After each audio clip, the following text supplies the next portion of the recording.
You fool! Warren is dead.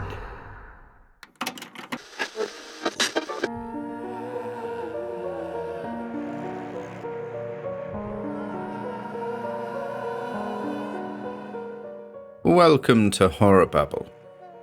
Today, in an effort to make this gem of a story more visible, I'm sharing once more the fabulously dreadful Novel of the Black Seal by Arthur Machen. And if you'd like to skip the following intro, see the description below for chapter times. The Novel of the Black Seal is often considered a seminal work in the evolution of supernatural horror, serving as a bridge between Gothic fiction and the cosmic dread that later characterized the Cthulhu mythos. Part of Machen's anthology, The Three Impostors, the story introduces the idea of an ancient, pre-human race hidden beneath the modern world, a motif that H.P. Lovecraft would further develop in The Call of Cthulhu. The story follows Professor Gregg, an antiquarian who discovers unsettling evidence of a lost and terrible civilization, whose relics and language persist in the remote corners of Britain. The titular Black Seal, an inscribed artifact of indeterminate age, serves as a dark omen, suggesting the ongoing existence of these entities. This theme, the idea that remnants of ancient beings might persist and subtly influence the present, became a cornerstone of Lovecraft's fiction. His ancient, sleeping gods and cryptic, reality-shattering tomes are a reflection of Machen's themes of forbidden knowledge and hidden horror. Lovecraft admired Machen's work, acknowledging it as a direct inspiration for several stories.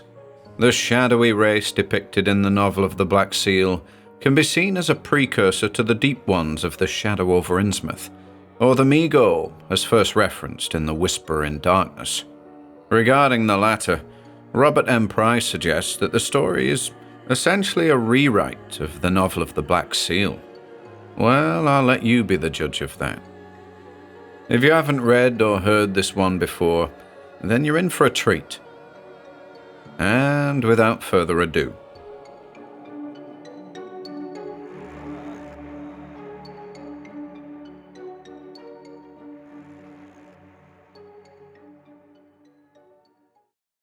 Novel of the Black Seal by Arthur Machen. 1. I must now give you some fuller particulars of my history.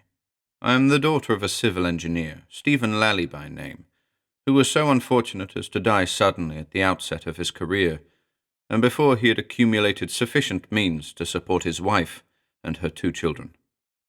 My mother contrived to keep the small household going on resources which must have been incredibly small.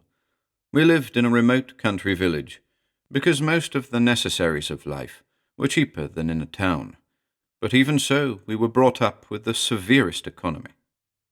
My father was a clever and well-read man, and left behind him a small but select collection of books, containing the best Greek, Latin, and English classics, and these books were the only amusement we possessed.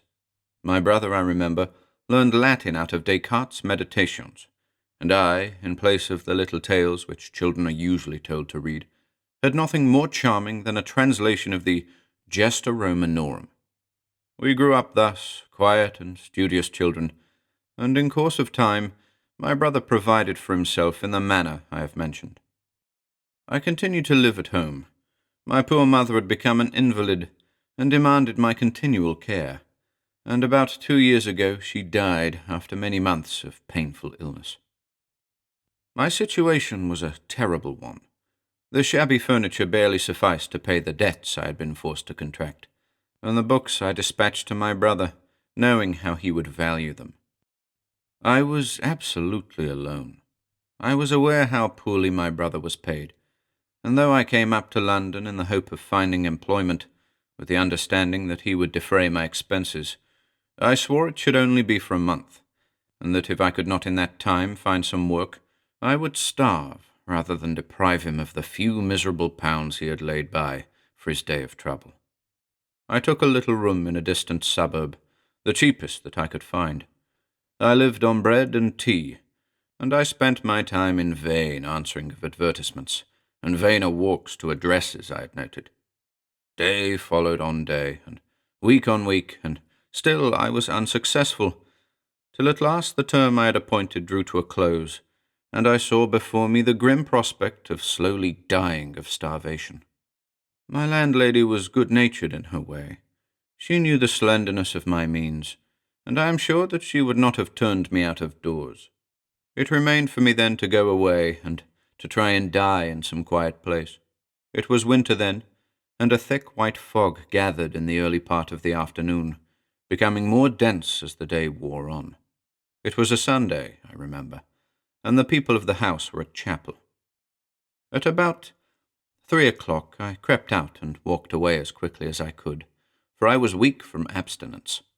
The white mist wrapped all the streets in silence, and a hard frost had gathered thick upon the bare branches of the trees, and frost crystals glittered on the wooden fences, and on the cold, cruel ground beneath my feet.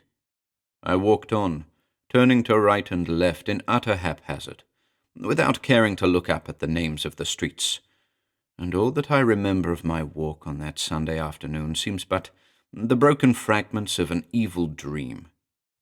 In a confused vision I stumbled on, through roads half town and half country, grey fields melting into the cloudy world of mist on one side of me, and on the other comfortable villas with a glow of firelight flickering on the walls, but all unreal, red-brick walls and lighted windows, vague trees and glimmering country, gas lamps beginning to star the white shadows, the vanishing perspectives of the railway line beneath high embankments, the green and red of the signal lamps. All these were but momentary pictures flashed on my tired brain and senses numbed by hunger. Now and then I would hear a quick step ringing on the iron road, and men would pass me well wrapped up, walking fast for the sake of warmth, and no doubt eagerly foretasting the pleasures of a glowing hearth, with curtains tightly drawn about the frosted panes, and the welcomes of their friends. But as the early evening darkened and night approached, foot passengers got fewer and fewer, and I passed through street after street alone. In the white silence I stumbled on, as desolate as if I trod the streets of a buried city, and as I grew more weak and exhausted, something of the horror of death was folding thickly round my heart. Suddenly, as I turned a corner, someone accosted me courteously beneath the lamp-post, and I heard a voice asking if I could kindly point the way to Avon Road. At the sudden shock of human accents I was prostrated, and my strength gave way, and I fell all huddled on the sidewalk, and wept and sobbed and laughed in violent hysteria.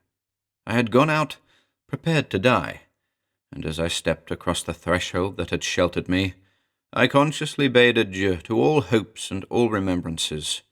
The door clanged behind me with the noise of thunder, and I felt that an iron curtain had fallen on the brief passages of my life, and that henceforth I was to walk a little way in a world of gloom and shadow.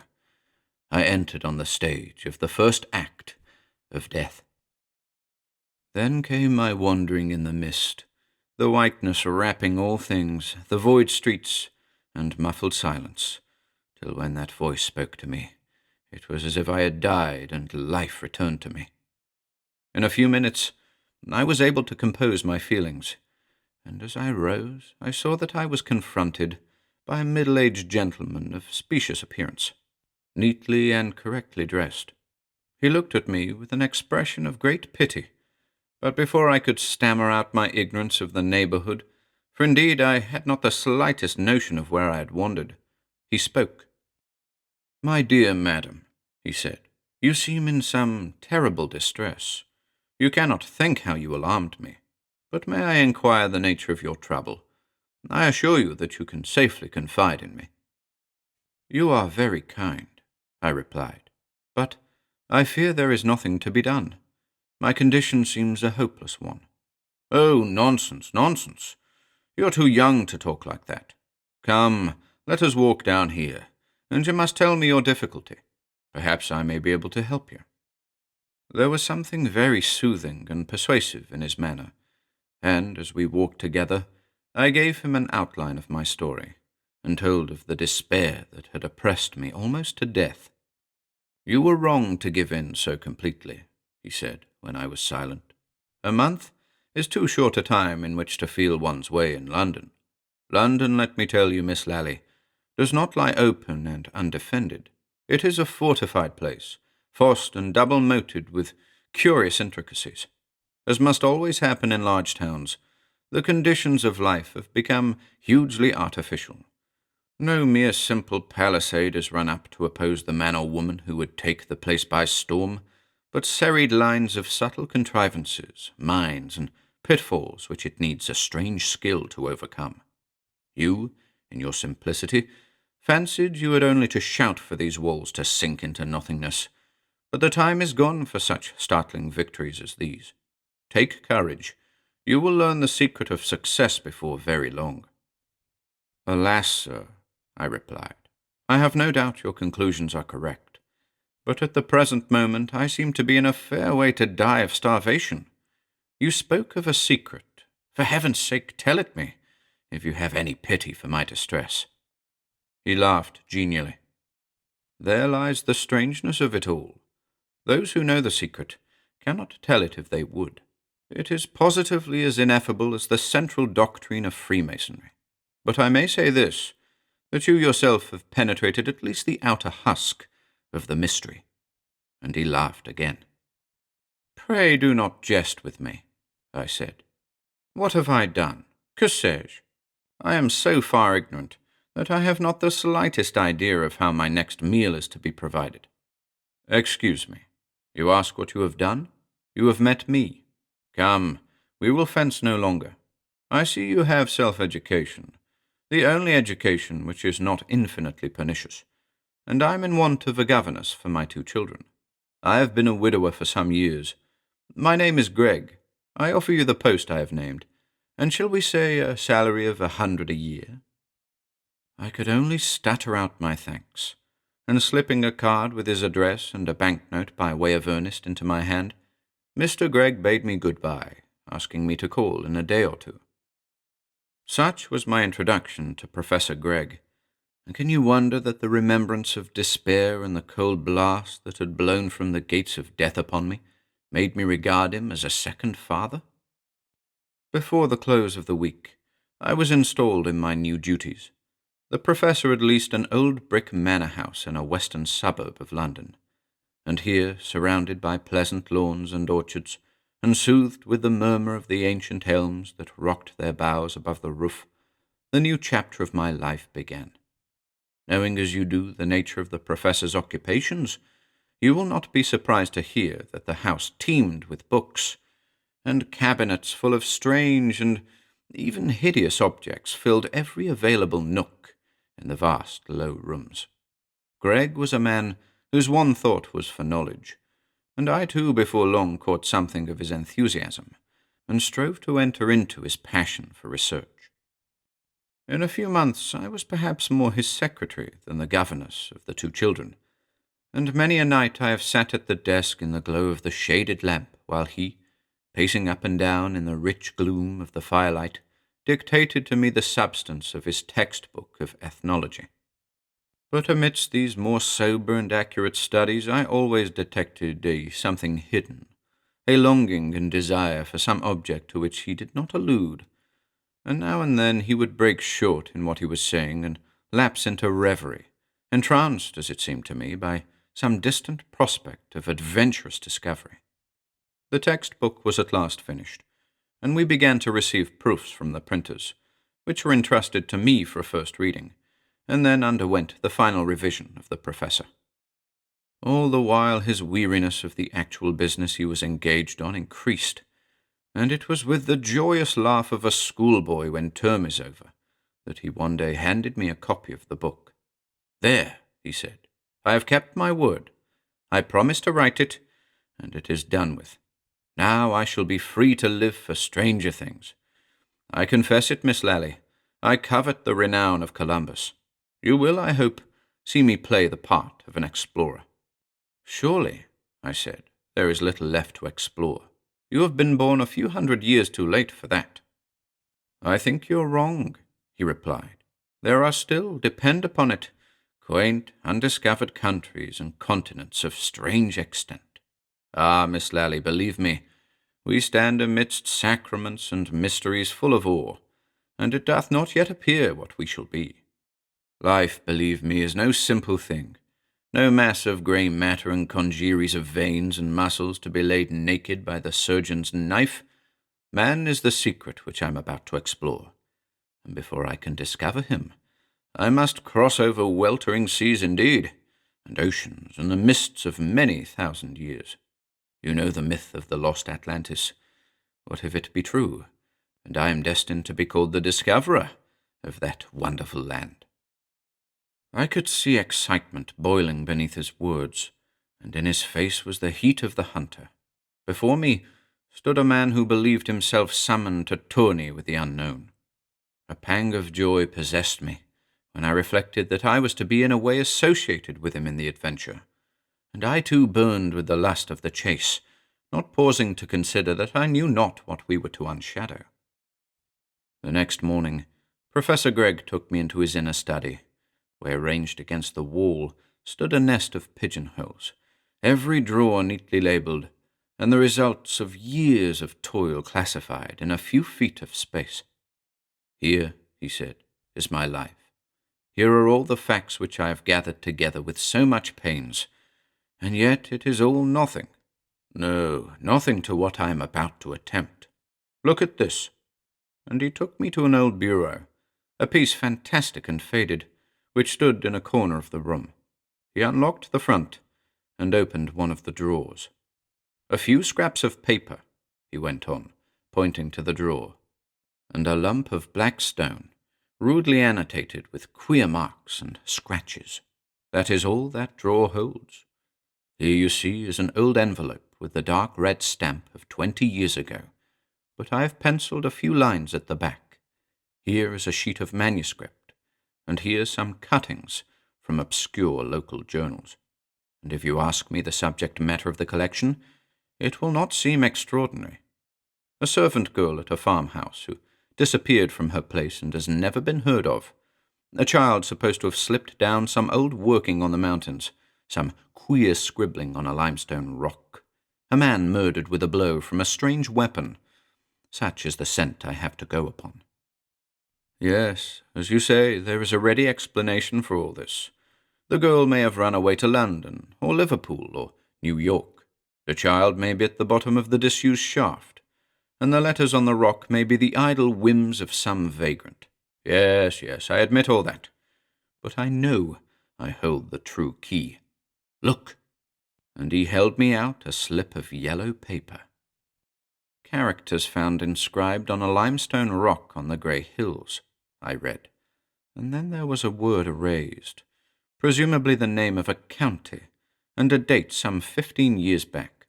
Beneath was traced a number of uncouth characters, shaped somewhat like wedges or daggers, as strange and outlandish as the Hebrew alphabet. "Now the seal," said Professor Gregg, and he handed me the black stone, a thing about 2 inches long, and something like an old-fashioned tobacco stopper, much enlarged. I held it up to the light, and saw to my surprise the characters on the paper repeated on the seal. "Yes," said the professor, "they are the same, and the marks on the limestone rock were made 15 years ago with some red substance, and the characters on the seal are 4,000 years old at least, perhaps much more." "Is it a hoax?" I said. "No, I anticipated that. I was not to be led to give my life to a practical joke. I have tested the matter very carefully. Only one person besides myself knows of the mere existence of that black seal. Besides, there are other reasons which I cannot enter into now." "But what does it all mean?" I said. "I cannot understand to what conclusion all this leads." "My dear Miss Lally, that is a question I would rather leave unanswered for some little time. Perhaps I shall never be able to say what secrets are held here in solution. A few vague hints, the outlines of village tragedies, a few marks done with red earth upon a rock, and an ancient seal. A queer set of data to go upon. 6 pieces of evidence, and 20 years before even so much could be got together. And who knows what mirage or terra incognita may be beyond all this. I look across deep waters, Miss Lally, and the land beyond may be but a haze after all. But still I believe it is not so, and a few months will show whether I am right or wrong. He left me, and alone I endeavoured to fathom the mystery, wondering to what goal such eccentric odds and ends of evidence could lead. I myself am not wholly devoid of imagination, and I had reason to respect the professor's solidity of intellect. Yet I saw in the contents of the drawer but the materials of fantasy, and vainly tried to conceive what theory could be founded on the fragments that had been placed before me. Indeed, I could discover in what I had heard and seen but the first chapter of an extravagant romance, and yet deep in my heart I burned with curiosity, and day after day I looked eagerly in Professor Gregg's face for some hint of what was to happen. It was one evening after dinner that the word came. "I hope you can make your preparations without much trouble," he said suddenly to me. "We shall be leaving here in a week's time." "Really?" I said in astonishment. "Where are we going?" "I have taken a country house in the west of England, not far from Carmine, a quiet little town, once a city, and the headquarters of a Roman legion. It is very dull there, but the country is pretty, and the air is wholesome." I detected a glint in his eyes, and guessed that this sudden move had some relation to our conversation of a few days before. "I shall just take a few books with me," said Professor Gregg. "That is all. Everything else will remain here for our return. I have got a holiday," he went on, smiling at me, "and I shan't be sorry to be quit for a time of my old bones and stones and rubbish. Do you know," he went on, "I have been grinding away at facts for 30 years. It is time for fancies." The days passed quickly. I could see that the professor was all quivering with suppressed excitement, and I could scarce credit the eager appetence of his glance as we left the old manor house behind us and began our journey. We set out at midday, and it was in the dusk of the evening that we arrived at a little country station. I was tired and excited, and the drive through the lane seems all a dream. First, the deserted streets of a forgotten village, while I heard Professor Gregg's voice talking of the Augustan legion and the clash of arms, and all the tremendous pomp that followed the eagles. Then the broad river swimming to full tide, with the last afterglow glimmering duskily in the yellow water, the wide meadows, and the cornfields whitening, and the deep lane winding on the slope between the hills and the water. At last we began to ascend, and the air grew rarer. I looked down and saw the pure white mist tracking the outline of the river like a shroud, and a vague and shadowy country, imaginations and fantasy of swelling hills and hanging woods, and half-shaped outlines of hills beyond, and in the distance the glare of the furnace fire on the mountain, growing by turns a pillar of shining flame, and fading to a dull point of red. We were slowly mounting a carriage drive, and then there came to me the cool breath and the scent of the great wood that was above us. I seemed to wander in its deepest depths, and there was the sound of trickling water, the scent of the green leaves, and the breath of the summer night. The carriage stopped at last, and I could scarcely distinguish the form of the house as I waited a moment at the pillared porch, and the rest of the evening seemed a dream of strange things bounded by the great silence of the wood and the valley and the river. The next morning, when I awoke and looked out of the bow window of the big old-fashioned bedroom, I saw under a grey sky a country that was still all mystery. The long, lovely valley, with the river winding in and out below, crossed in mid-vision by a medieval bridge of vaulted and buttressed stone, the clear presence of the rising ground beyond, and the woods that I had only seen in shadow the night before, seemed tinged with enchantment, and the soft breath of air that sighed in at the opened pane was like no other wind. I looked across the valley, and beyond, hill followed on hill as wave on wave, and here a faint blue pillar of smoke rose still in the morning air from the chimney of an ancient grey farmhouse. There was a rugged height crowned with dark firs, and in the distance I saw the white streak of a road that climbed and vanished into some unimagined country. But the boundary of all was a great wall of mountain, vast in the west, and ending like a fortress with a steep ascent and a domed tumulus clear against the sky. I saw Professor Gregg walking up and down the terrace path below the windows, and it was evident that he was revelling in the sense of liberty, and the thought that he had, for a while, bidden good-bye to task work. When I joined him, there was exultation in his voice as he pointed out the sweep of valley and the river that wound beneath the lovely hills. "Yes," he said, "it is a strangely beautiful country, and to me at least it seems full of mystery. You have not forgotten the drawer I showed you, Miss Lally? No, and you have guessed that I have come here not merely for the sake of the children and the fresh air." "I think I have guessed as much as that," I replied. "But you must remember, I do not know the mere nature of your investigations, and as for the connection between the search and this wonderful valley, it is past my guessing." He smiled queerly at me. "You must not think I am making a mystery for the sake of mystery," he said. "I do not speak out because, so far, there is nothing to be spoken. Nothing definite, I mean. Nothing that can be set down in hard black and white, as dull and sure and irreproachable as any blue book. And then I have another reason. Many years ago, a chance paragraph in a newspaper caught my attention, and focused in an instant the vagrant thoughts and half-formed fancies of many idle and speculative hours into a certain hypothesis. I saw at once that I was treading on a thin crust. My theory was wild and fantastic in the extreme, and I would not for any consideration have written a hint of it for publication.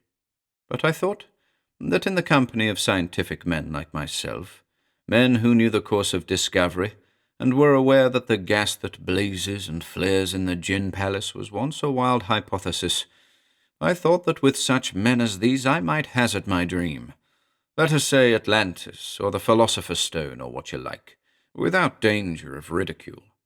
I found I was grossly mistaken. My friends looked blankly at me and at one another, and I could see something of pity, and something also of insolent contempt, in the glances they exchanged. One of them called on me next day, and hinted that I must be suffering from overwork and brain exhaustion. "In plain terms," I said, "you think I am going mad? I think not." And I showed him out with some little appearance of heat. Since that day, I vowed that I would never whisper the nature of my theory to any living soul. To no one but yourself have I ever shown the contents of that drawer.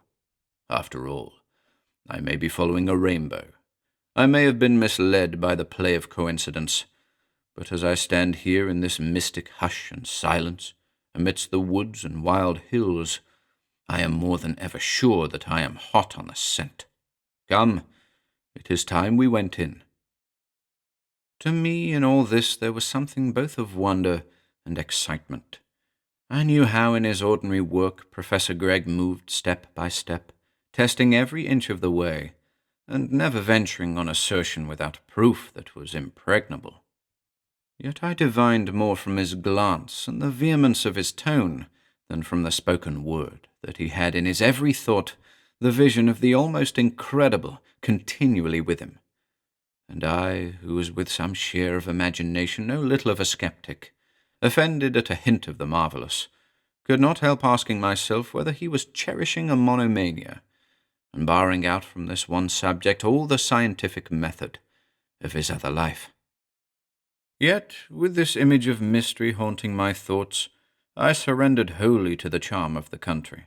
Above the faded house on the hillside began the great forest, a long dark line seen from the opposing hills, stretching above the river for many a mile from north to south, and yielding in the north to even wilder country, barren and savage hills, and ragged common land, a territory all strange and unvisited, and more unknown to Englishmen than the very heart of Africa.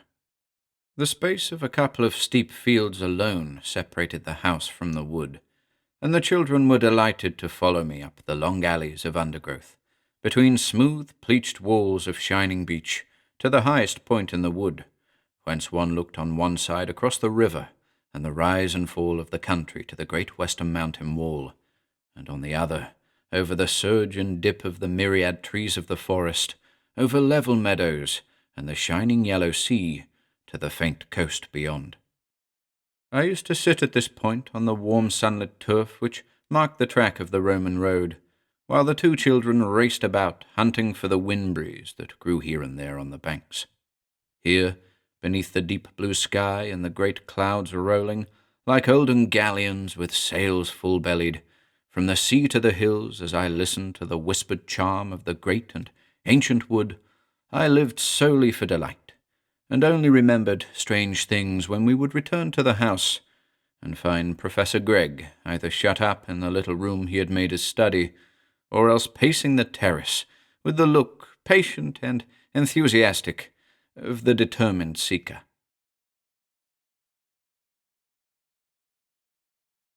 2. One morning, some 8 or 9 days after our arrival, I looked out of my window and saw the whole landscape transmuted before me. The clouds had dipped low and hidden the mountain in the west, and a southern wind was driving the rain in shifting pillars up the valley, and the little brooklet that burst the hill below the house now raged, a red torrent, down to the river. We were, perforce, obliged to keep snug within doors, and when I had attended to my pupils, I sat down in the morning room where the ruins of a library still encumbered an old-fashioned bookcase. I had inspected the shelves once or twice, but their contents had failed to attract me. Volumes of 18th-century sermons, an old book on farriery, a collection of poems by persons of quality, Prideaux's Connection, and an odd volume of Pope were the boundaries of the library, and there seemed little doubt that everything of interest or value had been removed. Now, however, in desperation, I began to re-examine the musty sheepskin and calf bindings, and found, much to my delight, a fine old quarto printed by the Stefani, containing the 3 books of Pomponius Mela, De Situ Orbis, and other of the ancient geographers. I knew enough of Latin to steer my way through an ordinary sentence, and I soon became absorbed in the odd mixture of fact and fancy, light shining on a little of the space of the world, and beyond mist and shadow and awful forms. Glancing over the clear printed pages, my attention was caught by the heading of a chapter in Solinus, and I read the words, "The wonders of the people that inhabit the inner parts of Libya, and of the stone called 60 Stone." The odd title attracted me, and I read on. "This folk," I translated to myself, "dwells in remote and secret places, and celebrates foul mysteries on savage hills. Nothing have they in common with men save the face, and the customs of humanity are wholly strange to them, and they hate the sun. They hiss rather than speak. Their voices are harsh, and not to be heard without fear. They boast of a certain stone, which they call 60 Stone, for they say that it displays 60 characters, and this stone has a secret, unspeakable name, which is Ixaxar." I laughed at the queer inconsequence of all this, and thought it fit for Sinbad the Sailor or other of the supplementary knights. When I saw Professor Gregg in the course of the day, I told him of my find in the bookcase and the fantastic rubbish I had been reading. To my surprise, he looked up at me with an expression of great interest. "That is really very curious," he said. "I have never thought it worth while to look into the old geographers, and I dare say I have missed a good deal. Ah, that is the passage, is it? It seems a shame to rob you of your entertainment, but I really think I must carry off the book." The next day the professor called to me to come to the study. I found him sitting at a table in the full light of the window, scrutinizing something very attentively with a magnifying glass. "Ah, Miss Lally," he began, "I want to use your eyes. This glass is pretty good, but not like my old one that I left in town. Would you mind examining the thing yourself and telling me how many characters are cut on it?" He handed me the object in his hand, and I saw that it was the black seal he had shown me in London, and my heart began to beat with the thought that I was presently to know something. I took the seal, and holding it up to the light, checked off the grotesque dagger-shaped characters one by one. "I make 62, I said at last. 62? Nonsense. It's impossible. Ah, I see what you have done. You have counted that, and he pointed to 2 marks, which I had certainly taken as letters with the rest. Yes, Professor Gregg went on. But those are obvious scratches, done accidentally. I saw that at once. Yes, then that's quite right. Thank you very much, Miss Lally. I was going away, rather disappointed at my having been called in merely to count a number of marks on the black seal, when suddenly there flashed into my mind what I had read in the morning. "But, Professor Gregg," I cried, breathless, the seal! Why, it is the stone Hexacontalitos that Selinus writes of. It is Ixaxar." "Yes," he said, "I suppose it is. Or it may be a mere coincidence. It never does to be too sure, you know, in these matters. Coincidence killed the professor." I went away puzzled by what I had heard, and as much as ever at a loss to find the ruling clue in this maze of strange evidence. For 3 days the bad weather lasted, changing from driving rain to a dense mist, fine and dripping, and we seemed to be shut up in a white cloud that veiled all the world away from us. All the while, Professor Gregg was darkling in his room, unwilling, it appeared, to dispense confidences or talk of any kind, and I heard him walking to and fro with a quick, impatient step, as if he were in some way wearied of inaction. The 4th morning was fine, and at breakfast the professor said briskly, "We want some extra help about the house. A boy of 15 or 16, you know. There are a lot of little odd jobs that take up the maid's time, which a boy could do much better." "The girls have not complained to me in any way," I replied. "Indeed, and said there was much less work than in London, owing to there being so little dust." "Ah, yes, they are very good girls, but I think we shall do much better with a boy. In fact, that is what has been bothering me for the last 2 days." "Bothering you?" I said in astonishment, for as a matter of fact the professor never took the slightest interest in the affairs of the house. "Yes," he said, "the weather, you know. I really couldn't go out in that Scotch mist.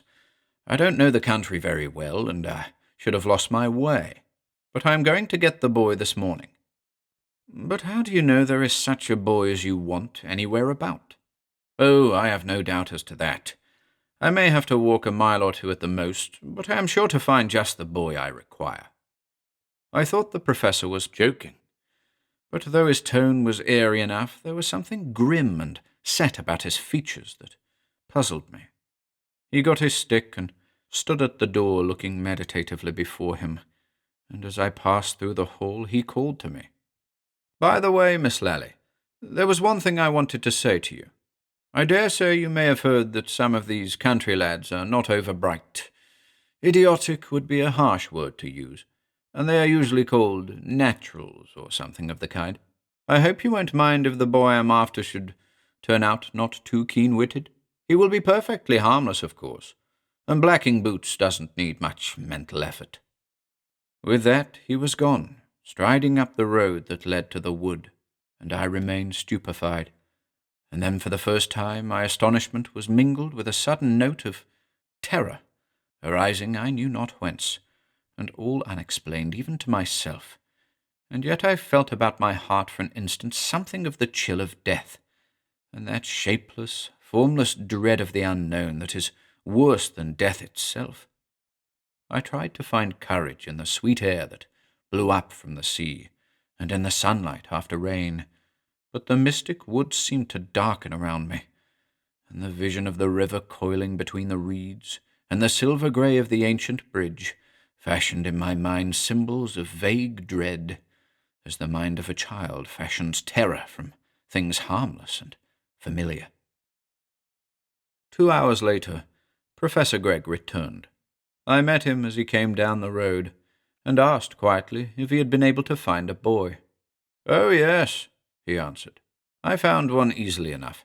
His name is Gervase Craddock, and I expect he will make himself very useful. His father has been dead for many years, and the mother, whom I saw, seemed very glad at the prospect of a few shillings extra coming in on Saturday nights. As I expected, he is not too sharp. Has fits at times, the mother said, but as he will not be trusted with the china, that doesn't much matter, does it? And he is not in any way dangerous, merely a little weak. When is he coming? Tomorrow morning at 8 o'clock. Anne will show him what he has to do and how to do it. At first he will go home every night, but perhaps it may ultimately turn out more convenient for him to sleep here and only go home for Sundays." I found nothing to say to all this. Professor Gregg spoke in a quiet tone of matter of fact, as indeed was warranted by the circumstance, and yet I could not quell my sensation of astonishment at the whole affair.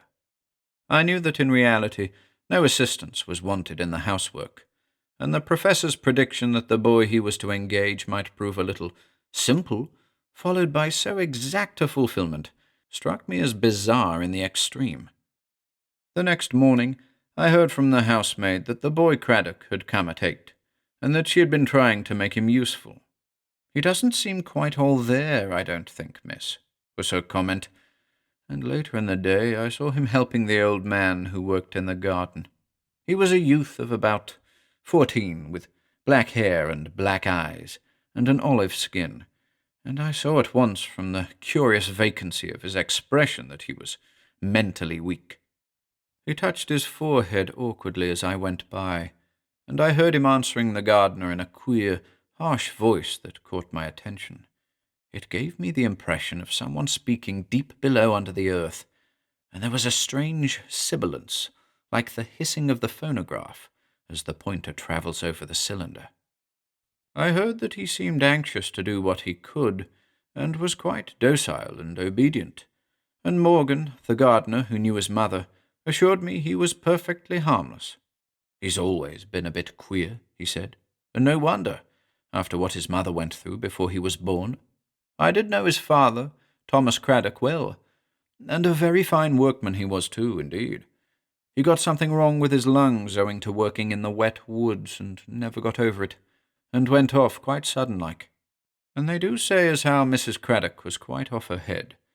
Anyhow, she was found by Mr. Hillier, Teacock, all crouched up on the grey hills over there, crying and weeping like a lost soul. And Gervase, he was born about 8 months afterwards, and as I was saying, he was a bit queer always. And they do say when he could scarcely walk, he would frighten the other children into fits with the noises he would make."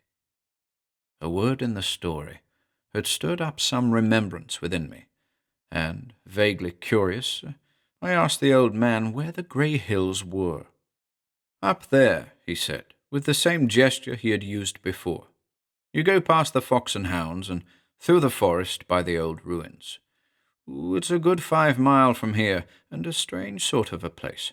The poorest soil between this and Monmouth, they do say, though it's good feed for sheep. Yes, it was a sad thing for poor Mrs. Craddock."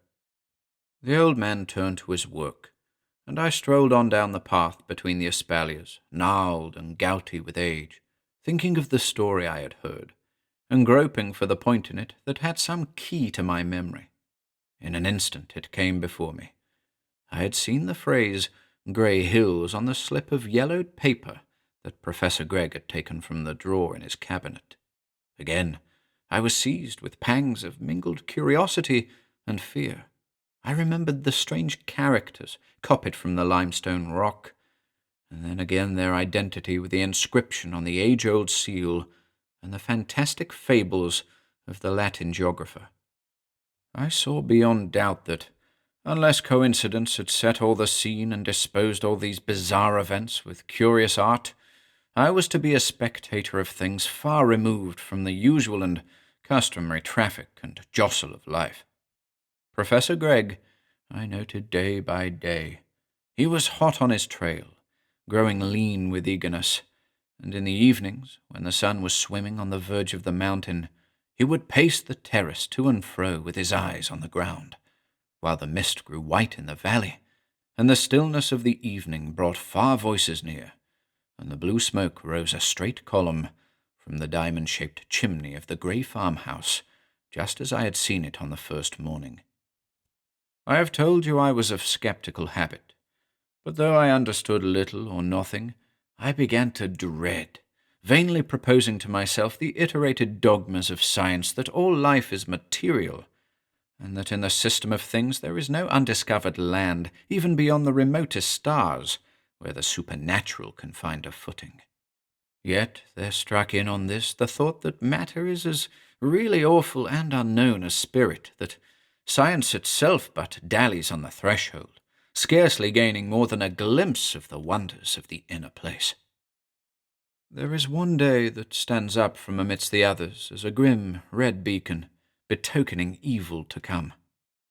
I was sitting on a bench in the garden, watching the boy Craddock weeding, when I was suddenly alarmed by a harsh and choking sound, like the cry of a wild beast in anguish, and I was unspeakably shocked to see the unfortunate lad standing in full view before me, his whole body quivering and shaking at short intervals as though shocks of electricity were passing through him, and his teeth grinding and foam gathering on his lips, and his face all swollen and blackened to a hideous mask of humanity. I shrieked with terror, and Professor Gregg came running, and as I pointed to Craddock, the boy with one convulsive shudder fell face forward and lay on the wet earth, his body writhing like a wounded blind worm, and an inconceivable babble of sounds bursting and rattling and hissing from his lips. He seemed to pour forth an infamous jargon, with words, or what seemed words, that might have belonged to a tongue dead since untold ages, and buried deep beneath Nilotic mud, or in the inmost recesses of the Mexican forest. For a moment the thought passed through my mind, as my ears were still revolted with that infernal clamour, surely this is the very speech of hell. And then I cried out again and again, and ran away shuddering to my inmost soul. I had seen Professor Gregg's face as he stooped over the wretched boy and raised him, and I was appalled by the glow of exultation that shone on every lineament and feature. As I sat in my room with drawn blinds and my eyes hidden in my hands, I heard heavy steps beneath, and I was told afterwards that Professor Gregg had carried Craddock to his study and had locked the door. I heard voices murmur indistinctly, and I trembled to think of what might be passing within a few feet of where I sat. I longed to escape to the woods and sunshine, and yet I dreaded the sights that might confront me on the way. And at last, as I held the handle of the door nervously, I heard Professor Gregg's voice calling to me with a cheerful ring. "It's all right now, Miss Lally," he said. "The poor fellow has got over it, and I've been arranging for him to sleep here after tomorrow. Perhaps I may be able to do something for him." "Yes," he said later. "It was a very painful sight, and I don't wonder you were alarmed. We may hope that good food will build him up a little, but I'm afraid he will never be really cured." And he affected the dismal and conventional air with which one speaks of hopeless illness, and yet beneath it I detected the delight that leapt up rampant within him, and fought and struggled to find utterance. It was as if one glanced down on the even surface of the sea, clear and immobile, and saw beneath raging depths and a storm of contending billows. It was indeed to me a torturing and offensive problem that this man, who had so bounteously rescued me from the sharpness of death, and showed himself in all the relations of life full of benevolence and pity and kindly forethought, should so manifestly be for once on the side of the demons, and take a ghastly pleasure in the torments of an afflicted fellow creature. Apart, I struggled with the horned difficulty, and strove to find the solution, but without the hint of a clue. Beset by mystery and contradiction, I saw nothing that might help me, and began to wonder whether, after all, I had not escaped from the white mist of the suburb at too dear a rate. I hinted something of my thought to the Professor. I said enough to let him know that I was in the most acute perplexity, but the moment after regretted what I had done, when I saw his face contort with a spasm of pain. "My dear Miss Lally," he said, "you surely do not wish to leave us? No, you would not do it. You do not know how I rely on you, how confidently I go forward, assured that you are here to watch over my children. You, Miss Lally, are my rear guard, for, let me tell you, that the business in which I am engaged is not wholly devoid of peril. You have not forgotten what I said the first morning here. My lips are shut by an old and firm resolve, till they can open to utter no ingenious hypothesis or vague surmise, but irrefragable fact, as certain as a demonstration in mathematics. Think it over, Miss Lally. Not for a moment would I endeavour to keep you here against your own instincts, and yet I tell you frankly that I am persuaded that it is here amidst the woods, that your duty lies." I was touched by the eloquence of his tone, and by the remembrance that the man, after all, had been my salvation, and I gave him my hand on a promise to serve him loyally, and without question.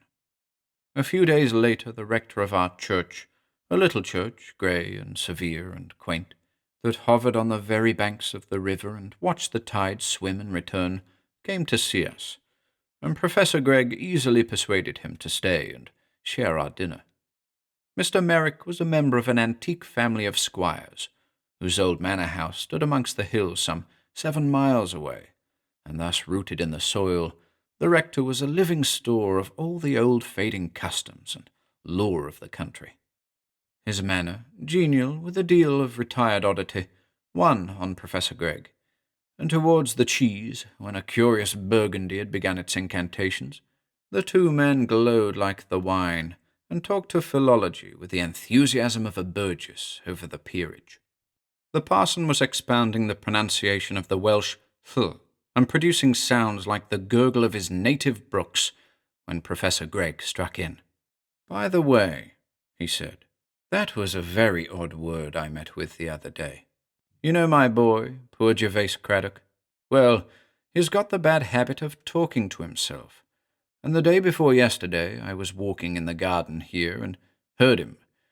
He was evidently quite unconscious of my presence. A lot of what he said I couldn't make out, but one word struck me distinctly. It was such an odd sound, half sibilant, half guttural, and as quaint as those double L's you have been demonstrating. I do not know whether I can give you an idea of the sound. Ishakshar is perhaps as near as I can get, but the K ought to be a Greek chi, or a Spanish ch. Now, what does it mean in Welsh?" "In Welsh?" said the parson. "There is no such word in Welsh, nor any word remotely resembling it. I know the book Welsh, as they call it, and the colloquial dialects as well as any man, but there's no word like that from Anglesey to Usk. Besides, none of the Craddocks speak a word of Welsh. It's dying out about here." "Really? You interest me extremely, Mr. Merrick. I confess the word didn't strike me as having the Welsh ring, but I thought it might be some local corruption." "No, I never heard such a word, or anything like it.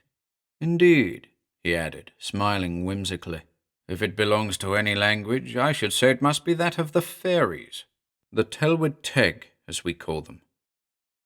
The talk went on to the discovery of a Roman villa in the neighbourhood, and soon after I left the room and sat down apart to wonder at the drawing together of such strange clues of evidence.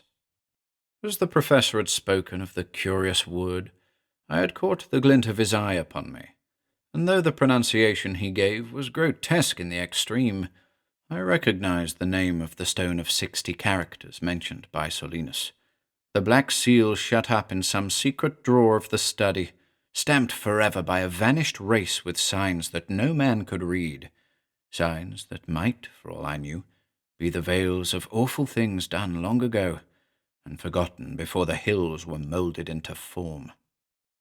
When, the next morning, I came down, I found Professor Gregg pacing the terrace in his eternal walk. "Look at that bridge," he said when he saw me. "Observe the quaint and Gothic design, the angles between the arches, and the silvery grey of the stone in the awe of the morning light. I confess it seems to me symbolic. It should illustrate a mystical allegory of the passage from one world to another." "Professor Gregg," I said quietly, "it is time that I knew something of what has happened, and of what is to happen." For the moment he put me off, but I returned again with the same question in the evening, and then Professor Gregg flamed with excitement. "Don't you understand yet?" he cried. "But I have told you a good deal. Yes, and shown you a good deal.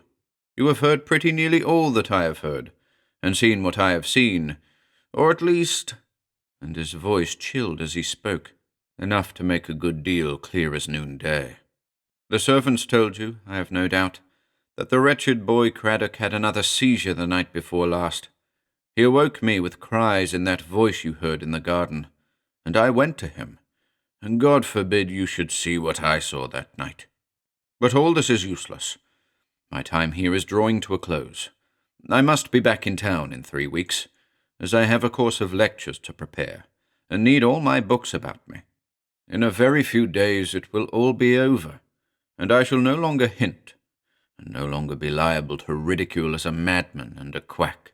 No, I shall speak plainly, and I shall be heard with such emotions as perhaps no other man has ever drawn from the breasts of his fellows." He paused, and seemed to grow radiant with the joy of great and wonderful discovery.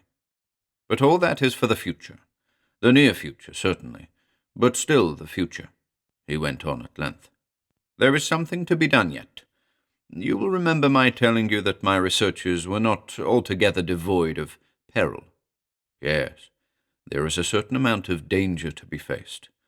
I did not know how much when I spoke on the subject before, and to a certain extent I am still in the dark. But it will be a strange adventure, the last of all, the last demonstration in the chain." He was walking up and down the room as he spoke, and I could hear in his voice the contending tones of exultation and despondence, or perhaps I should say awe, the awe of a man who goes forth on unknown waters, and I thought of his allusion to Columbus on the night he had laid his book before me. The evening was a little chilly, and a fire of logs had been lighted in the study where we were, and the remittent flame and the glow on the walls reminded me of the old days. I was sitting silent in an armchair by the fire, wondering over all I had heard, and still vainly speculating as to the secret springs concealed from me under all the phantasmagoria I had witnessed, when I became suddenly aware of a sensation that change of some sort had been at work in the room, and that there was something unfamiliar in its aspect. For some time I looked about me, trying in vain to localize the alteration that I knew had been made. The table by the window, the chairs, the faded settee were all as I had known them. Suddenly, as a sought-for recollection flashes into the mind, I knew what was amiss. I was facing the professor's desk, which stood on the other side of the fire, and above the desk was a grimy-looking bust of Pitt that I had never seen there before. And then I remembered the true position of this work of art. In the furthest corner by the door was an old cupboard projecting into the room, and on the top of the cupboard, 15 feet from the floor, the bust had been, and there, no doubt, it had delayed, accumulating dirt since the early years of the century.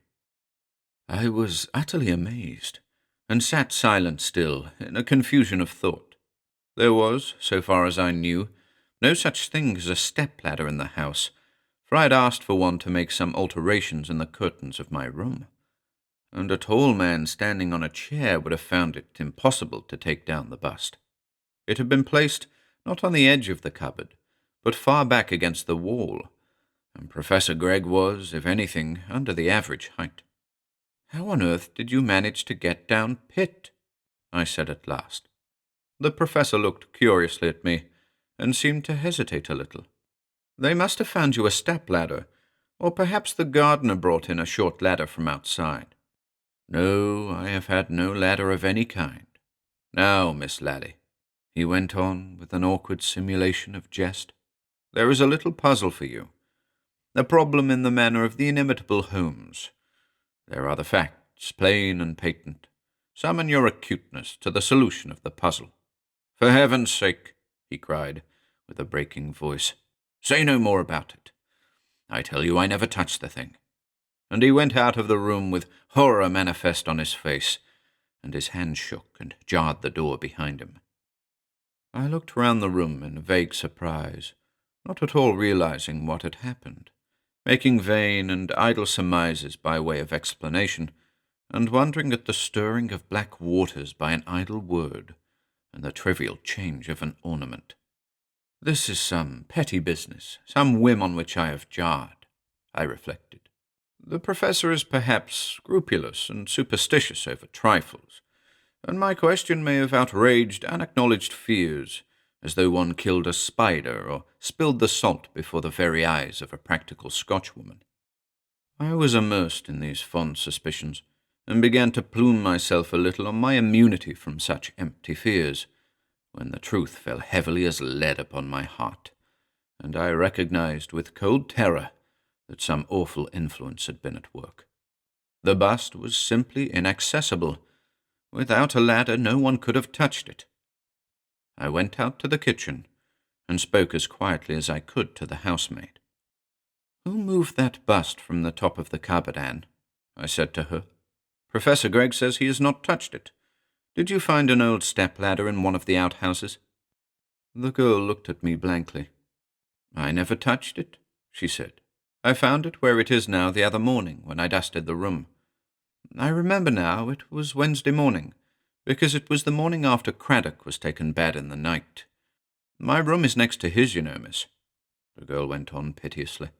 "And it was awful to hear how he cried and called out names that I couldn't understand. It made me feel all afraid.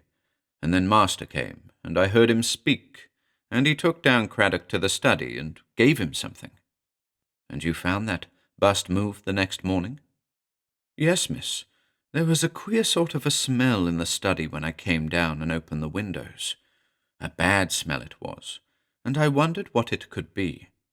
Do you know, miss, I went a long time ago to the zoo in London with my cousin Thomas Barker one afternoon that I had off, when I was at Mrs. Prince's in Stanhope Gate, and we went into the snake house to see the snakes, and it was just the same sort of a smell. Very sick it made me feel, I remember, and I got Barker to take me out. And it was just the same kind of a smell in the study, as I was saying, and I was wondering what it could be from, when I see that bust with Pitt cut in it standing on the master's desk, and I thought to myself, now who has done that, and how have they done it? And when I came to dust the things, I looked at the bust, and I saw a great mark on it where the dust was gone, for I don't think it can have been touched with a duster for years and years, and it wasn't like finger marks, but a large patch-like, broad and spread out. So I passed my hand over it, without thinking what I was doing, and where that patch was, it was all sticky and slimy, as if a snail had crawled over it. Very strange, isn't it, miss? And I wonder who can have done it, and how that mess was made." The well-meant gabble of the servant touched me to the quick. I lay down upon my bed and bit my lip that I should not cry out loud in the sharp anguish of my terror and bewilderment. Indeed, I was almost mad with dread. I believed that if it had been daylight I should have fled hot-foot, forgetting all courage and all the debt of gratitude that was due to Professor Gregg, not caring whether my fate were that I must starve slowly so long as I might escape from the net of blind and panic fear that every day seemed to draw a little closer round me. If I knew, I thought, if I knew what there were to dread, I could guard against it. But here, in this lonely house, shut in on all sides by the olden woods and the vaulted hills, terror seems to spring inconsequent from every covert, and the flesh is aghast at the half-heard murmurs of horrible things. All in vain I strove to summon skepticism to my aid, and endeavoured by cool common sense to buttress my belief in a world of natural order, for the air that blew in at the open window was a mystic breath, and in the darkness I felt the silence go heavy and sorrowful as a massive requiem, and I conjured images of strange shapes gathering fast amidst the reeds beside the wash of the river. In the morning, from the moment that I set foot in the breakfast room, I felt that the unknown plot was drawing to a crisis. The professor's face was firm and set, and he seemed hardly to hear our voices when we spoke. "I am going out for rather a long walk," he said when the meal was over. "You mustn't be expecting me now, or thinking anything has happened if I don't turn up to dinner. I've been getting stupid lately, and I dare say a miniature walking tour will do me good. Perhaps I may even spend the night in some little inn, if I find any place that looks clean and comfortable." I heard this, and knew by my experience of Professor Gregg's manner that it was no ordinary business or pleasure that impelled him. I knew not, nor even remotely guessed where he was bound, nor had I the vaguest notion of his errand, but all the fear of the night before returned, and as he stood, smiling, on the terrace, ready to set out, I implored him to stay, and to forget all his dreams of the undiscovered continent. "No, no, Miss Lally," he replied, still smiling. "It's too late now. Vestigia nulla retrorsum, you know, is the device of all true explorers, though I hope it won't be literally true in my case. But, indeed, you are wrong to alarm yourself so. I look upon my little expedition as quite commonplace, no more exciting than a day with the geological hammers. There is a risk, of course, but so there is on the commonest excursion. I can afford to be jaunty. I am doing nothing so hazardous as Harry does 100 times over in the course of every bank holiday. Well, then, you must look more cheerfully, and so goodbye till tomorrow at latest." He walked briskly up the road, and I saw him open the gate that marks the entrance of the wood, and then he vanished in the gloom of the trees.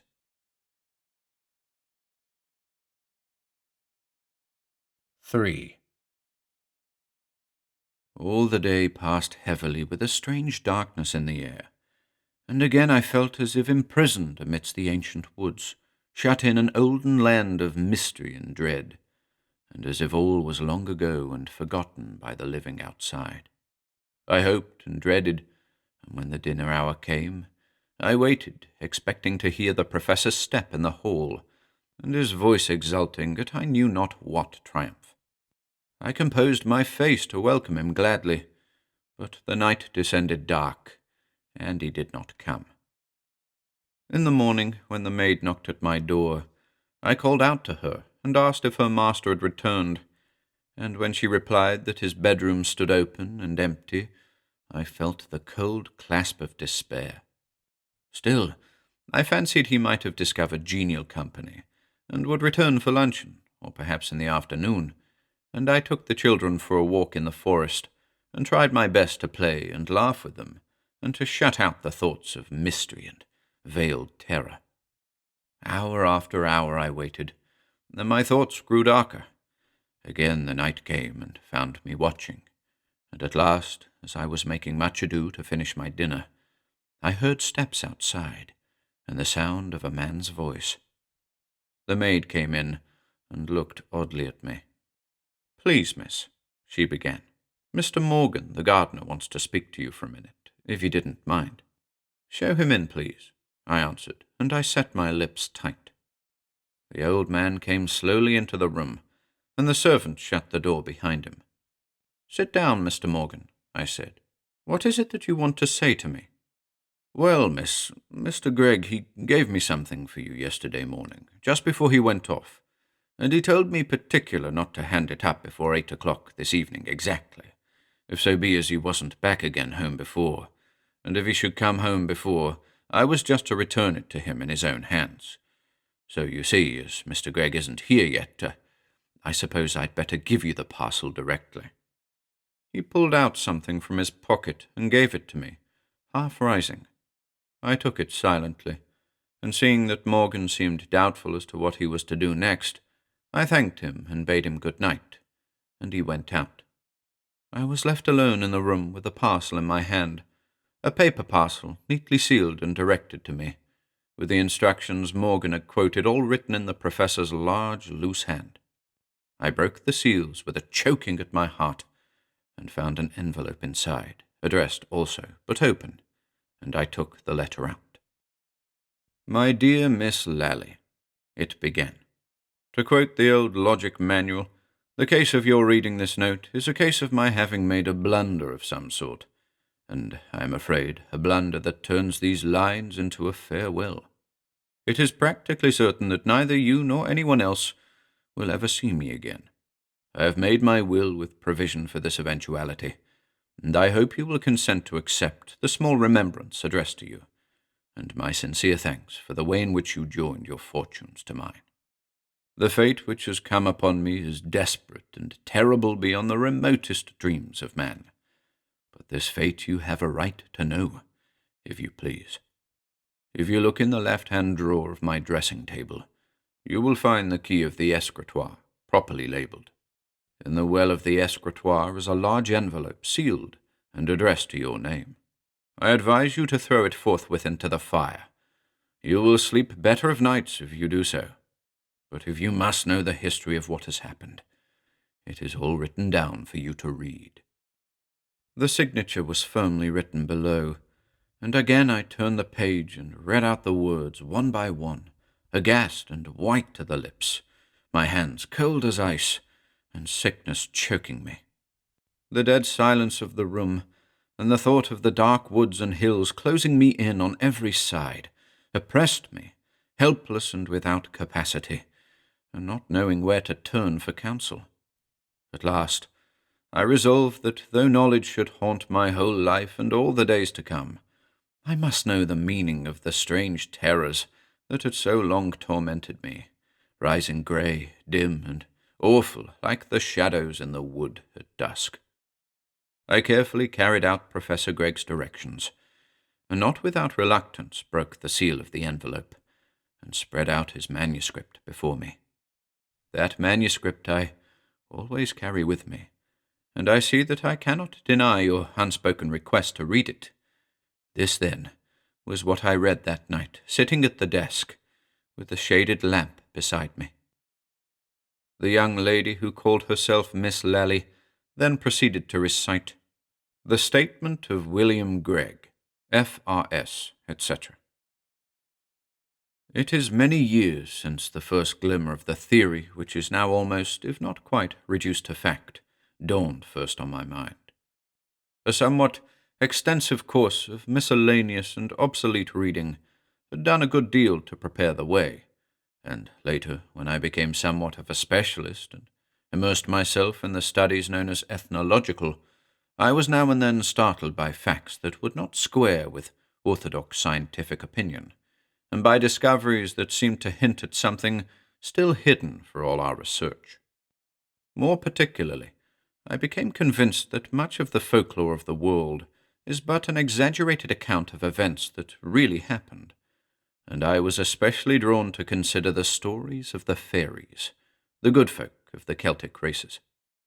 Here I thought I could detect the fringe of embroidery and exaggeration, the fantastic guise, the little people dressed in green and gold sporting in the flowers, and I thought I saw a distinct analogy between the name given to this race, supposed to be imaginary, and the description of their appearance and manners.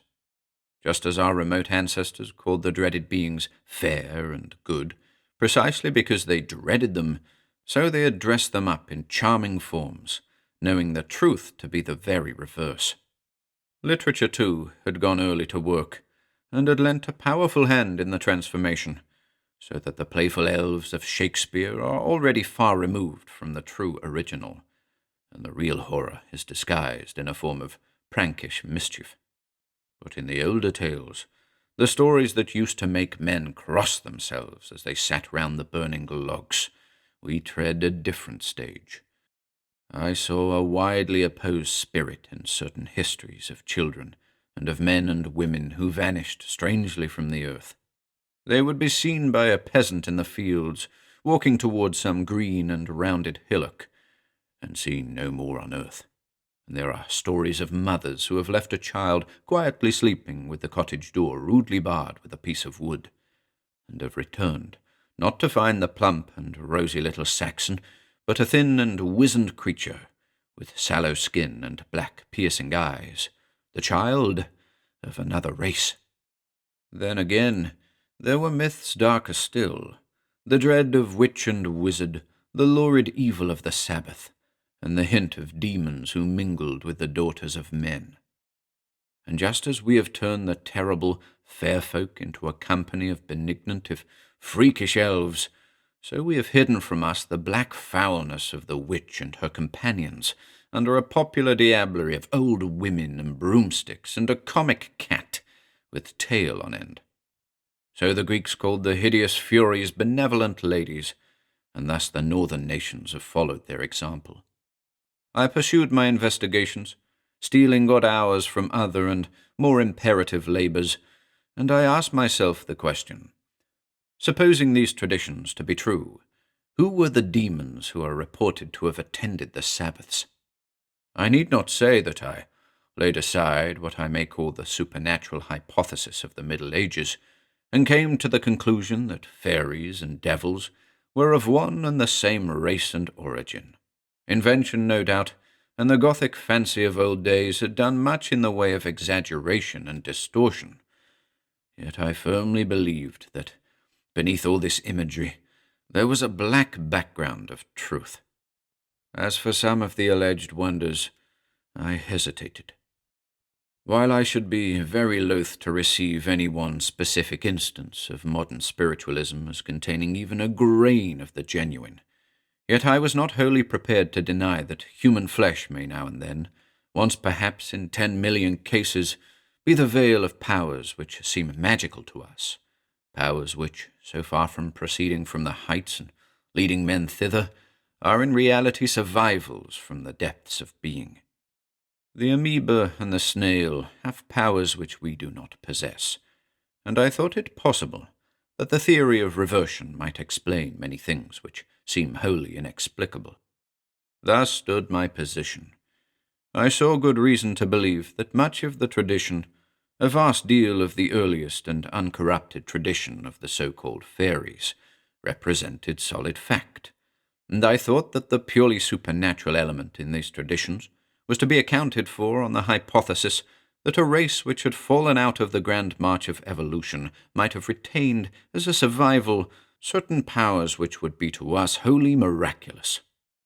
Such was my theory as it stood conceived in my mind, and working with this in view, I seemed to gather confirmation from every side, from the spoils of a tumulus or a barrow, from a local paper reporting an antiquarian meeting in the country, and from general literature of all kinds. Amongst other instances, I remember being struck by the phrase articulate speaking men in Homer, as if the writer knew or had heard of men whose speech was so rude that it could hardly be termed articulate, and on my hypothesis of a race who had lagged far behind the rest, I could easily conceive that such a folk would speak a jargon but little removed from the inarticulate noises of brute beasts. Thus I stood, satisfied that my conjecture was at all events not far removed from fact, when a chance paragraph in a small country print one day arrested my attention. It was a short account of what was to all appearance the usual sordid tragedy of the village, a young girl unaccountably missing, and evil rumour blatant and busy with her reputation. Yet I could read between the lines that all this scandal was purely hypothetical, and in all probability invented to account for what was in any other manner unaccountable. A flight to London or Liverpool, or an undiscovered body lying with a weight about its neck in the foul depths of a woodland pool, or perhaps murder. Such were the theories of the wretched girl's neighbours. But as I idly scanned the paragraph, a flash of thought passed through me with the violence of an electric shock. What if the obscure and horrible race of the hills still survived, still remained haunting wild places and barren hills, and now and then repeating the evil of Gothic legend, unchanged and unchangeable as the Turanian shelter or the Basques of Spain. I have said that the thought came with violence, and indeed I drew in my breath sharply and clung with both hands to my elbow chair, in a strange confusion of horror and elation. It was as if one of my confreres of physical science, roaming in a quiet English wood, had been suddenly stricken aghast by the presence of the slimy and loathsome terror of the ichthyosaurus, the original of the stories of the awful worms killed by valorous knights, or had seen the sun darkened by the pterodactyl, the dragon of tradition. Yet, as a resolute explorer of knowledge, the thought of such a discovery threw me into a passion of joy, and I cut out the slip from the paper and put it in a drawer in my old bureau, resolved that it should be but the first piece in a collection of the strangest significance. I sat long that evening, dreaming of the conclusions I should establish, nor did cooler reflection at first dash my confidence. Yet, as I began to put the case fairly, I saw that I might be building on an unstable foundation. The facts might possibly be in accordance with local opinion, and I regarded the affair with a mood of some reserve. Yet I resolved to remain perched on the lookout, and I hugged to myself the thought that I alone was watching and wakeful, while the great crowd of thinkers and searchers stood heedless and indifferent, perhaps letting the most prerogative facts pass by unnoticed. Several years elapsed before I was enabled to add to the contents of the drawer, and the second find was in reality not a valuable one, for it was a mere repetition of the first, with only the variation of another and distant locality. Yet I gained something, for in the second case, as in the first, the tragedy took place in a desolate and lonely country, and so far my theory seemed justified. But the third piece was to me far more decisive. Again, amongst outland hills, far even from a main road of traffic, an old man was found done to death, and the instrument of execution was left beside him. Here, indeed, there was rumour and conjecture, for the deadly tool was a primitive stone axe, bound by gut to the wooden handle, and surmises the most extravagant and improbable were indulged in. Yet, as I thought with a kind of glee, the wildest conjectures went far astray, and I took the pains to enter into correspondence with a local doctor, who was called at the inquest. He, a man of some acuteness, was dumbfounded. "It will not do to speak of these things in country places," he wrote to me. "But frankly, Professor Gregg, there is some hideous mystery here. I have obtained possession of the stone axe, and have been so curious as to test its powers. I took it into the back garden of my house one Sunday afternoon when my family and the servants were all out, and there, sheltered by the poplar hedges, I made my experiments. I found the thing utterly unmanageable.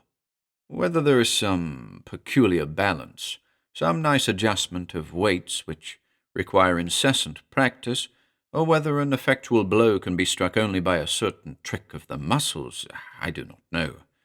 But I assure you that I went into the house with but a sorry opinion of my athletic capacities. It was like an inexperienced man putting the hammer. The force exerted seemed to return on oneself, and I found myself hurled backwards with violence, while the axe fell harmless to the ground. On another occasion, I tried the experiment with a clever woodman of the place, but this man, who had handled his axe for 40 years, could do nothing with the stone implement, and missed every stroke most ludicrously.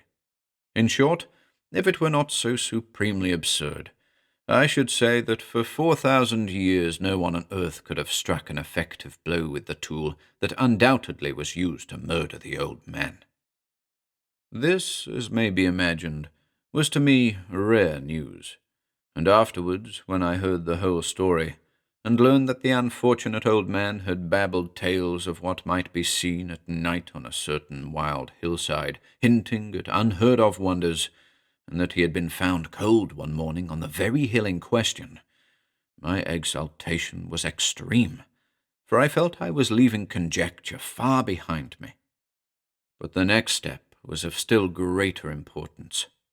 I had possessed for many years an extraordinary stone seal, a piece of dull black stone, 2 inches long from the handle to the stamp, and the stamping end a rough hexagon 1.25 inches in diameter. Altogether, it presented the appearance of an enlarged tobacco stopper of an old-fashioned make. It had been sent to me by an agent in the East, who informed me that it had been found near the site of the ancient Babylon. But the characters engraved on the seal were to me an intolerable puzzle. Somewhat of the cuneiform pattern, there were yet striking differences which I detected at the first glance, and all efforts to read the inscription on the hypothesis that the rules for deciphering the arrow-headed writing would apply proved futile. A riddle such as this stung my pride, and at odd moments I would take the black seal out of the cabinet and scrutinize it with so much idle perseverance that every letter was familiar to my mind, and I could have drawn the inscription from memory without the slightest error. Judge then of my surprise when I one day received from a correspondent in the west of England a letter and an enclosure that positively left me thunderstruck. I saw carefully traced on a large piece of paper the very characters of the black seal, without alteration of any kind, and above the inscription my friend had written, "Inscription found on a limestone rock on the Grey Hills, Monmouthshire, done in some red earth, and quite recent." I turned to the letter. My friend wrote, "I send you the enclosed inscription with all due reserve. A shepherd who passed by the stone a week ago swears that there was then no mark of any kind. The characters, as I have noted, are formed by drawing some red earth over the stone, and are of an average height of 1 inch. They look to me like a kind of cuneiform character, a good deal altered, but this, of course, is impossible. It may be either a hoax, or more probably some scribble of the gypsies, who are plentiful enough in this wild country. They have, as you're aware, many hieroglyphics which they use in communicating with one another. I happened to visit the stone in question 2 days ago, in connection with a rather painful incident which has occurred here." As may be supposed, I wrote immediately to my friend, thanking him for the copy of the inscription, and asking him in a casual manner the history of the incident he mentioned. To be brief, I heard that a woman named Craddock, who had lost her husband a day before, had set out to communicate the sad news to a cousin who lived some 5 miles away. She took a short-cut, which led by the Grey Hills. Mrs. Craddock, who was then quite a young woman, never arrived at her relative's house. Late that night, a farmer who had lost a couple of sheep, supposed to have wandered from the flock, was walking over the Grey Hills with a lantern and his dog.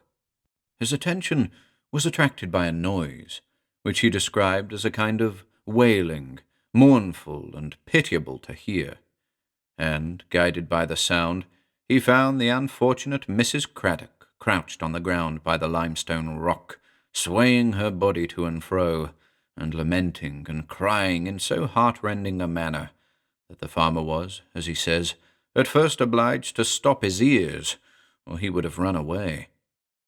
The woman allowed herself to be taken home, and a neighbour came to see to her necessities.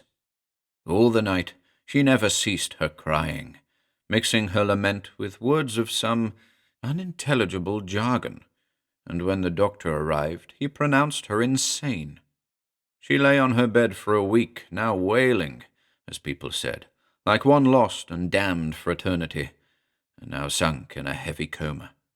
It was thought that grief at the loss of her husband had unsettled her mind, and the medical man did not at one time expect her to live. I need not say that I was deeply interested in this story, and I made my friend write to me at intervals with all the particulars of the case. I heard then that in the course of 6 weeks the woman gradually recovered the use of her faculties, and some months later she gave birth to a son, christened Gervase, who unhappily proved to be of weak intellect. Such were the facts known to the village, but to me, while I whitened at the suggested thought of the hideous enormities that had doubtless been committed, all this was nothing short of conviction, and I incautiously hazarded a hint of something like the truth to some scientific friends. The moment the words had left my lips, I bitterly regretted having spoken, and thus given away the great secret of my life. But with a good deal of relief mixed with indignation, I found my fears altogether misplaced, for my friends ridiculed me to my face, and I was regarded as a madman, and beneath a natural anger, I chuckled to myself, feeling as secure amidst these blockheads as if I had confided what I knew to the desert sands. But now, knowing so much, I resolved I would know all, and I concentrated my efforts on the task of deciphering the inscription on the Black Seal. For many years I made this puzzle the sole object of my leisure moments, for the greater portion of my time was, of course, devoted to other duties, and it was only now and then that I could snatch a week of clear research. If I were to tell the full history of this curious investigation, this statement would be wearisome in the extreme, for it would contain simply the account of long and tedious failure. By what I knew already of ancient scripts, I was well equipped for the chase, as I always termed it to myself. I had correspondents amongst all the scientific men in Europe, and indeed in the world, and I could not believe that in these days any character, however ancient and however perplexed, could long resist the searchlight I should bring to bear upon it. Yet, in point of fact, it was fully 14 years before I succeeded. With every year my professional duties increased, and my leisure became smaller. This, no doubt, retarded me a good deal, and yet, when I look back on those years, I am astonished at the vast scope of my investigation of the Black Seal. I made my bureau a center, and from all the world and from all the ages I gathered transcripts of ancient writing. Nothing, I resolved, should pass me unawares, and the faintest hint should be welcomed and followed up. But as one covert after another was tried and proved empty of result, I began in the course of years to despair, and to wonder whether the Black Seal were the sole relic of some race that had vanished from the world and left no other trace of its existence, had perished, in fine, as Atlantis is said to have done, in some great cataclysm, its secrets perhaps drowned beneath the ocean or moulded into the heart of the hills. The thought chilled my warmth a little, and though I still persevered, it was no longer with the same certainty of faith. A chance came to the rescue. I was staying in a considerable town in the north of England, and took the opportunity of going over the very creditable museum that had for some time been established in the place. The curator was one of my correspondents, and as we were looking through one of the mineral cases, my attention was struck by a specimen, a piece of black stone some 4 inches square, the appearance of which reminded me in a measure of the Black Seal. I took it up carelessly, and was turning it over in my hand, when I saw, to my astonishment, that the underside was inscribed. I said, quietly enough, to my friend the curator, that the specimen interested me, and that I should be much obliged if he would allow me to take it with me to my hotel for a couple of days. He, of course, made no objection, and I hurried to my rooms, and found that my first glance had not deceived me. There were 2 inscriptions, one in the regular cuneiform character, another in the character of the Black Seal, and I realized that my task was accomplished. I made an exact copy of the 2 inscriptions, and when I got to my London study and had the seal before me, I was able seriously to grapple with the great problem. The interpreting inscription on the museum specimen, though in itself curious enough, did not bear on my quest, but the transliteration made me master of the secret of the Black Seal. Conjecture, of course, had to enter into my calculations. There was here and there uncertainty about a particular ideograph, and one sign recurring again and again on the seal baffled me for many successive nights. But at last The secret stood open before me in plain English, and I read the key of the awful transmutation of the hills. The last word was hardly written, when with fingers all trembling and unsteady I tore the scrap of paper into the minutest fragments, and saw them flame and blacken in the red hollow of the fire, and then I crushed the grey films that remained into finest powder. Ever since then have I written those words. Never will I write the phrases which tell me how man can be reduced to the slime from which he came, and be forced to put on the flesh of the reptile and the snake. There was now but one thing remaining. I knew, but I desired to see, and I was after some time able to take a house in the neighbourhood of the Grey Hills, and not far from the cottage where Mrs. Craddock and her son Gervase resided. I need not go into a full and detailed account of the apparently inexplicable events which have occurred here, where I am writing this. I knew that I should find in Gervase Craddock something of the blood of the little people, and I found later that he had more than once encountered his kinsman in lonely places in that lonely land. When I was summoned one day to the garden, and found him in a seizure speaking or hissing the ghastly jargon of the Black Seal, I am afraid that exultation prevailed over pity. I heard bursting from his lips the secrets of the underworld, and the word of dread, Ishakshar, the signification of which I must be excused from giving. But there is one incident I cannot pass over unnoticed. In the waste hollow of the night, I awoke at the sound of those hissing syllables I knew so well, and on going to the wretched boy's room, I found him convulsed and foaming at the mouth, struggling on the bed as if he strove to escape the grasp of writhing demons. I took him down to my room and lit the lamp, while he lay twisting on the floor, calling on the power within his flesh to leave him. I saw his body swell and become distended as a bladder, while the face blackened before my eyes. And then at the crisis I did what was necessary according to the directions on the seal, and putting all scruple on one side, I became a man of science, observant of what was passing. Yet the sight I had to witness was horrible, almost beyond the power of human conception and the most fearful fantasy. Something pushed out from the body there on the floor, and stretched forth a slimy, wavering tentacle across the room, and grasped the bust upon the cupboard, and laid it down on my desk. When it was over, and I was left to walk up and down all the rest of the night, white and shuddering, with sweat pouring from my flesh, I vainly tried to reason with myself. I said, truly enough, that I had seen nothing really supernatural, that a snail pushing out his horns and drawing them in was but an instance on a smaller scale of what I had witnessed. And yet horror broke through all such reasonings and left me shattered and loathing myself for the share I had taken in the night's work. There is little more to be said. I am going now to the final trial and encounter, for I have determined that there shall be nothing wanting, and I shall meet the little people face to face.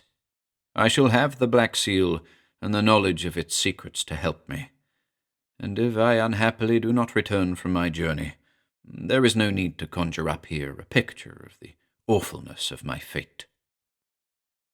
Pausing a little at the end of Professor Gregg's statement, Miss Lally continued her tale in the following words.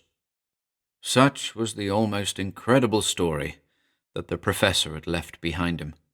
When I had finished reading it, it was late at night, but the next morning I took Morgan with me, and we proceeded to search the Grey Hills for some trace of the lost professor. I will not weary you with a description of the savage desolation of that tract of country, a tract of utterest loneliness, of bare green hills dotted over with grey limestone boulders, worn by the ravage of time into fantastic semblances of men and beasts. Finally, after many hours of weary searching, we found what I told you, the watch and chain, the purse, and the ring wrapped in a piece of coarse parchment. When Morgan cut the gut that bound the parcel together, and I saw the Professor's property, I burst into tears. But the sight of the dreaded characters of the Black Seal repeated on the parchment froze me to silent horror, and I think I understood for the first time the awful fate that had come upon my late employer.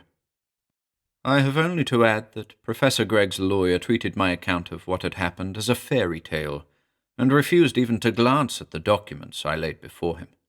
It was he who was responsible for the statement that appeared in the public press, to the effect that Professor Gregg had been drowned, and that his body must have been swept into the open sea. Miss Lally stopped speaking, and looked at Mr. Phillips with a glance of some inquiry. He, for his part, was sunken in a deep reverie of thought, and when he looked up and saw the bustle of the evening gathering in the square, men and women hurrying to partake of dinner, and crowds already besetting the music halls, all the hum and press of actual life seemed unreal and visionary, a dream in the morning after an awakening. "I thank you," he said at last, "for your most interesting story, interesting to me, because I feel fully convinced of its exact truth." "Sir," said the lady, with some energy of indignation, "you grieve and offend me. Do you think I should waste my time and yours by concocting fictions on a bench in Leicester Square?" "Pardon me, Miss Lally, you have a little misunderstood me. Before you began, I knew that whatever you told would be told in good faith, but your experiences have a far higher value than that of bona fide. The most extraordinary circumstances in your account are in perfect harmony with the very latest scientific theories. Professor Lodge would, I am sure, value a communication from you extremely. I was charmed from the first by his daring hypothesis in explanation of the wonders of spiritualism, so-called.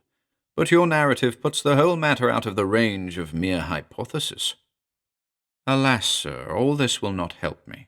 You forget I have lost my brother under the most startling and dreadful circumstances.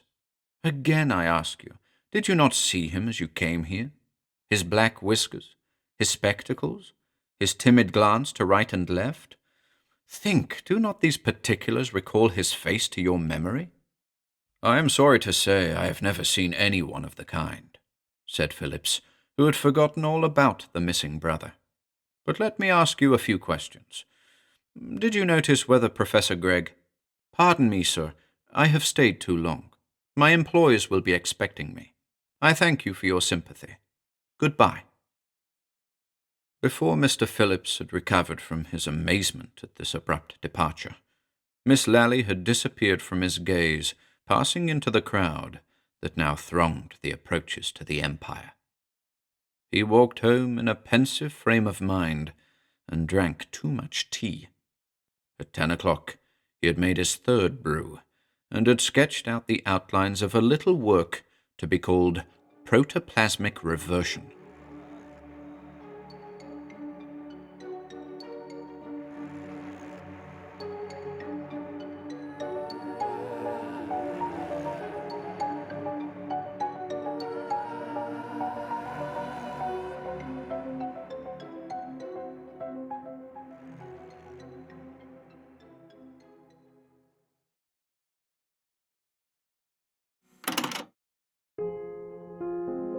If you enjoyed listening today, be sure to subscribe to the channel by hitting the red subscribe button below.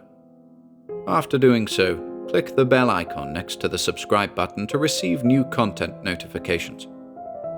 If you'd like to support our work and receive exclusive perks, consider becoming a channel member by clicking the join button below. To support us in other ways, see the video description for links to our Bandcamp and Patreon pages, our merch store over at Teespring, and further information relating to our releases on Audible, iTunes, and Spotify. And until next time,